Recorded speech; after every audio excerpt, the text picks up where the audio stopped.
নমস্কাৰ ডিব্ৰুগড় চৰকাৰী উচ্চতৰ মাধ্যমিক বালক বিদ্যালয় আমি সপ্তম শ্ৰেণীৰ ছাত্ৰসকল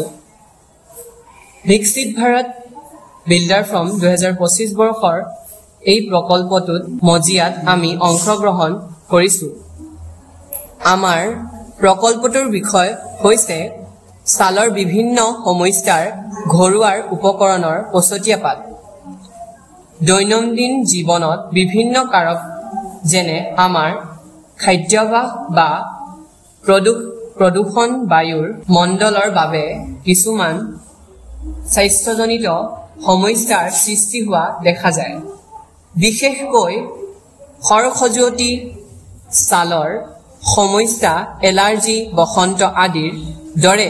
বহুতো ৰোগ এনে ধৰণৰ কাৰকৰ বাবেই হয় কিন্তু সাধাৰণতে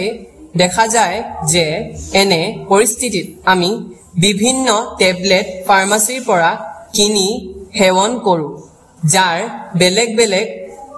পাৰ্শ্বক্ৰিয়া থাকে তেনে ক্ষেত্ৰত আমি যদি প্ৰাকৃতিকভাৱে পোৱা সামগ্ৰী ঘৰুৱা উপকৰণৰ তৈয়াৰ কৰি ব্যৱহাৰ কৰিব পাৰো তেন্তে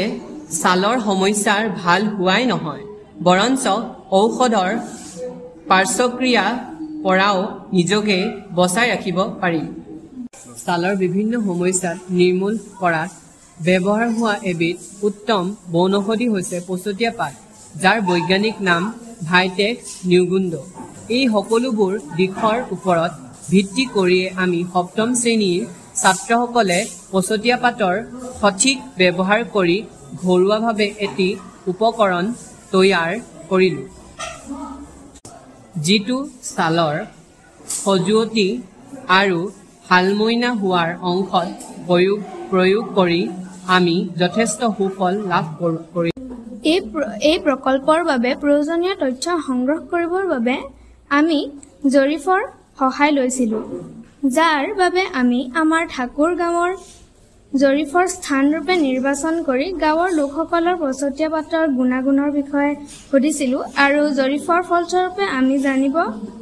পাৰিছিলো যে প্ৰত্যেকগৰাকী ব্যক্তিয়ে পছতীয়াপাতৰ সঠিক পৰিমাণে ব্যৱহাৰ কৰি সুফল লাভ কৰিছিল সেয়েহে আমি ঘৰতে পছতীয়াপাত দি সিজোৱা পানী তৈয়াৰ কৰি ছালৰ হালমইনা হোৱা অংশত লগাই যথেষ্ট ধনাত্মক ফলাফল পাইছিলো আমাৰ প্ৰকল্পটোৰ আটাইতকৈ ধনাত্মক দিশটো হৈছে যে এই উপকৰণটো একো পাৰ্শ্বক্ৰিয়া নাথাকে আনহাতে চৰ্মৰোগৰ বাবে ব্যৱহাৰ কৰা টেবলেটসমূহৰ বিভিন্ন সময়ত পাৰ্শ্বক্ৰিয়া হোৱা দেখা যায়